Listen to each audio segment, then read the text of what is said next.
All right, ladies and gentlemen, told you guys this offseason going to try to bring on a lot more players, similar to the way we did Monroe Freeling, give them an opportunity to talk through their game, talk through their highlights, talk a little football with yours truly. So going to bring on Sacovie White, a 2024 athlete commit to the University of Georgia. We're going to talk a little bit with Sacovie about that off rip. So, Sacovie, I was just talking to you, and there's a lot of kids that are like you that are just great football players, don't really know where they're going to play quite yet before they get to college. But obviously, schools have to kind of decide before you get there where you're going to fit, or at least have an idea. And the idea currently is that you might play receiver when you get to Georgia, and you're a great receiver, and you're great with the ball in your hands. But you were telling me that you might want to play defensive back for one of the more interesting reasons that I've heard an athlete say, and I want to give you an opportunity to say it. So why do you want to play defensive back? What's going on there? Yeah, it's a challenge for me. I like having challenges, so I won't get like bored in the game. I mean, I play receiver. I feel like it's easy for me to play receiver because I know what's going on and where I'm supposed to be at. I like playing DB because it's a challenge for me. I like guarding that person, competing the whole entire time. Like you can't give up when you're on DB. Like when you're at DB, you can't give up at any point in time. Just it's a motor. Every time you go on, you got to put in your mind that you cannot stop your feet because if you do, you're gonna get beat. So It's much more of a reactionary position, right? Like you're kind of responding to what's in front of you. I like the word compete too. It's a different level of competition. Whereas like with receiver, you have a task. Go complete the task, right? Go run a post. You go run the post, you catch the ball, you score. Whereas a defensive back, it's every play is different. Every play is unique in a sense where you don't know what's going to happen. And yeah, it's much more on your feet, right? I've heard athletes say, well, I want to play receiver because I'm better at it, or I want to play defensive back because I like it. I've never heard an athlete say, I want to play this position because it's uniquely competitive, in my opinion. And that's why I like it. So I wanted to give you an opportunity to do that. And we're going to obviously look at it. But first, I want to talk about the season, man. You're playing hoops right now in the middle of downtime, ramping up the basketball season. So tell me about your hoop game, bro. I got to know. Are we a slasher? Are we a dunker? What are we? yeah, if I can dunk, I can dunk. I've dunked on some people before, but I really just like trying to dunk on people and block people. So LeBron James is my favorite player. So I try to get everything off the backboard and go dunk everything. So I So was talking to Caleb Downs this time last year, and I was like, "Why are you playing basketball?" And he basically just told me to play defense. He just wanted yeah, to go out there and strap folks up, and then block folks, and pin stuff off the backboard, and just be an athlete and have fun. And that's what it sounds like you're doing with hoops as well. Got a little broken thumb. Is that we yeah. were talking about that? Did you play? How much of the season did you play with a broken thumb, Jacoby? So it was the second week we played Mays, and that Wednesday we were on defense. I was coming to tag somebody off, and he kicked my hand. Mm.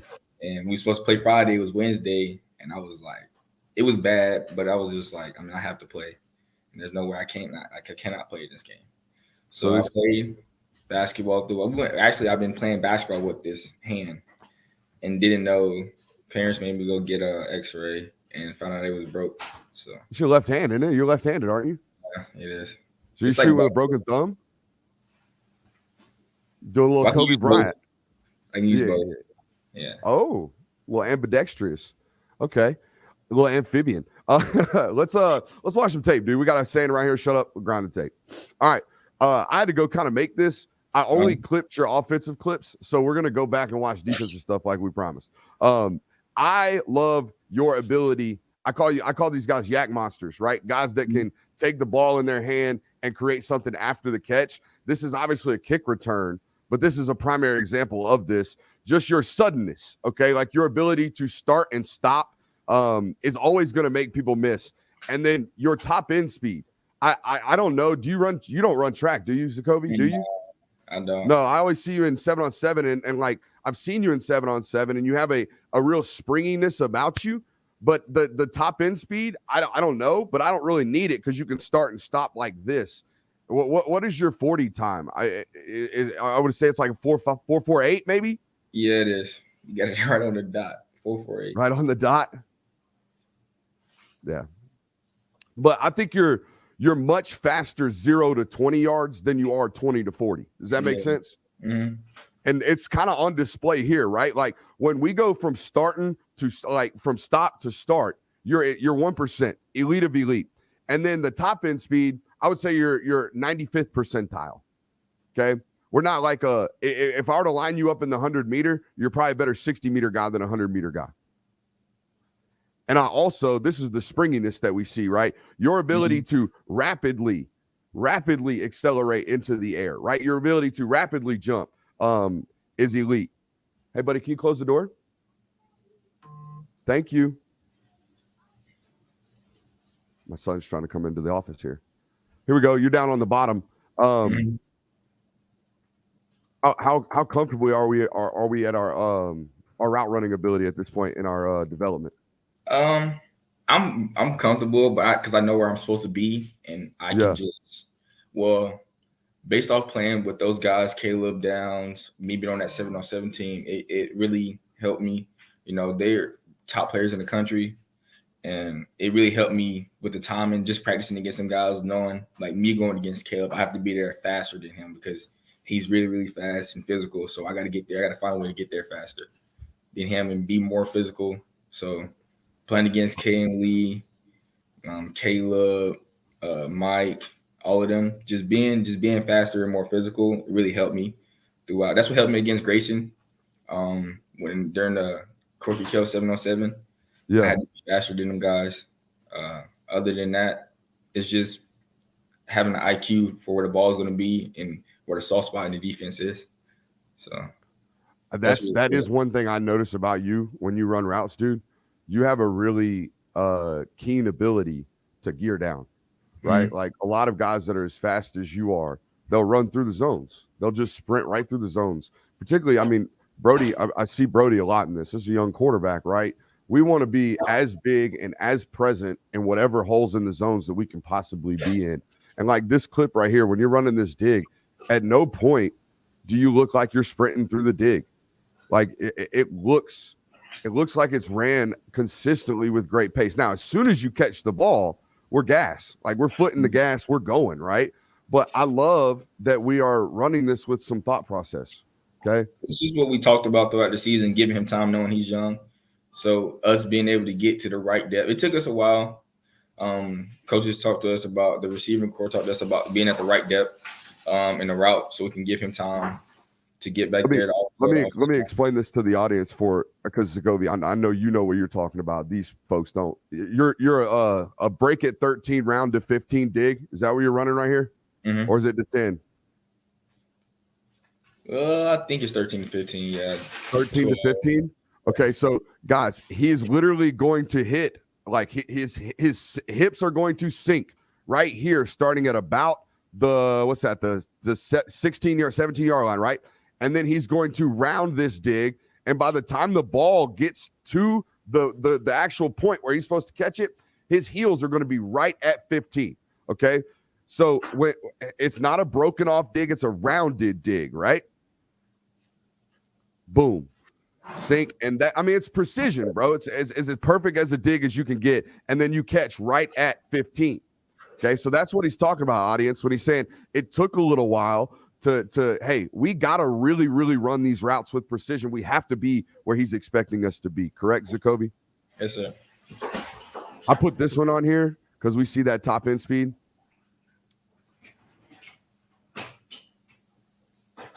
Big effort guy on defense. That's what I mean by not giving up. And that was a challenge. Like, you can't stop your feet. Yeah. You know, it's always you always got to go. He trying to bend the angle back on you, didn't he?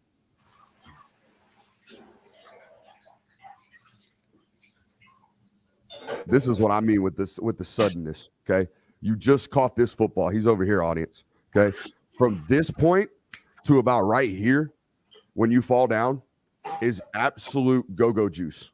I mean, it is just lightning in a bottle. It's immediate. It looks to me, okay, you're a much thicker version. Do you know who Tutu Atwell is? No. He plays for the Dallas Cowboys now. Okay, he's out from Louisville. Great ball skills, by the way. Holy hell, great ball skills to turn and catch that football right there. Get the toes down too. Tutu is a guy out of Miami, Florida, that all the big schools missed on. Miami, Georgia, all of them. Because he was 5'9", he was 160 pounds. Guys didn't know what to do with him. But as soon as you gave him the ball, he was lightning. He was just gone. See ya. He did the same stuff at Louisville. Oh, and I put this on here. Yeah, I knew you were a hooper. You got mad bunnies, bro. That's like 40 inches because you're 5'9", 5'10", right? Yeah. Because that's some bunnies right there. That's getting up. I put this on here like 4 or 5 times. I had to clip it multiple times because I was watching it and was like, wow. Okay, he's yeah. You can jump, son. And do we work on this? Or is this you've always been able to do this? Yeah, I didn't know I could jump until 9th grade. I didn't know I could jump till 9th grade. I didn't. It just happened for me. I don't know. God just blessed me. Yeah, he did, son. Yeah, he did. Oh man. Yeah. All right. And then the immediately freshman year, you're going to be a special teamer. Like you're going to have to, first of all, because you're going to Georgia, but you're going to be a special teamer for sure. This is what I'm talking about. Like, who is this? Is this Woodstock? Who is that? It's Woodland High School. Woodland. And then this next clip. I'm pretty sure this next clip is why you're a Georgia Bulldog. This is at 7-on-7. This is at the University of Georgia. You just dunked on 2 human beings, okay? And look who's walking into the screen. It's Kirby Paul Smart. Tell me about this day, Sacovie, because you went absolutely hammo at this 7-on-7. It wasn't okay. So to start off, we got off the bus, and I'm not gonna lie, it was early. I'm not an early person. I was still sleepy. They called me and got me off the bus. They were looking for me, talked to them. My main focus that day was to worry about the team and how we can get better being at this 7-on-7, having the exposure, playing all the big schools there. So that was the main goal. Me thinking my time was gonna come. I mean, they say I'm the best player on this team, so whenever my time comes, it's gonna come. So that was my main focus, being the team player and helping everybody else get better, going against all these guys like Caleb and Mike, who I've already played against and know what their weaknesses are and their strengths. So just getting them, because they talk about playing these people all the time, and I'm like, I practice with them. So yeah, it's not that easy. But just the main focus was to Coach Gates was to get us exposure and help us throughout the season for basically what we did, made it to the second round. That's never been done in Cass history. So I love the point. I love the point he gives you at the end. He like right here. He's like, "Who's that guy?" He already knew. My name. He already knew. He said my name. He said, "Good catch, Sacovie," and I was like, I didn't think he knew who I was. So this is when I got to know you. Okay, this was, and I love telling these stories because I go a lot of places as an evaluator. I try to see as many kids as many times as humanly possible. So this Sunday, I go out to this 7-on-7 out in Cobb County, and you guys are down to like 6 players or 7 players at Hustle. It's 8 players. Y'all had 7 like athletes and a quarterback, Kamari McClellan. Okay, so y'all all have to play both ways. So I'm like watching KJ, Kayan, you, RJ Johnson, Bryce Thornton. Who else is out there that day? I don't know. It's a bunch of really, really talented Division I Power 5 football players. Okay. And y'all are going both ways like the whole time. You can't come off the field. Like, so as soon as, and people who don't know, 7-on-7s actually play with like a relatively rapid pace. Like as soon as the offense is done, defense right onto the field. Like it's immediate. So you're turning and gunning the whole time. And I'm watching you, and you're going from like being a slot receiver to immediately being like a nickel corner. And like you're playing man-to-man the whole time, obviously, because y'all aren't going to try to play zone. You're just out there strapping up. And I'm just watching you, and I'm taking this footage of you, and then you do what I'm about to show you in between games, which is one of the more athletic feats I've ever seen. And I'm sending this footage off, and the first thing that people say, Sacovie, like coaches, the first thing they say is, damn, he's thicker than I thought. Damn, he's put together like more than I thought he would be from hips down and like chest up. Like he's listed at 165, but he looks thick. And when you see him do things like this, right? Barefoot, by the way, this would kill my feet. This would kill my ankle.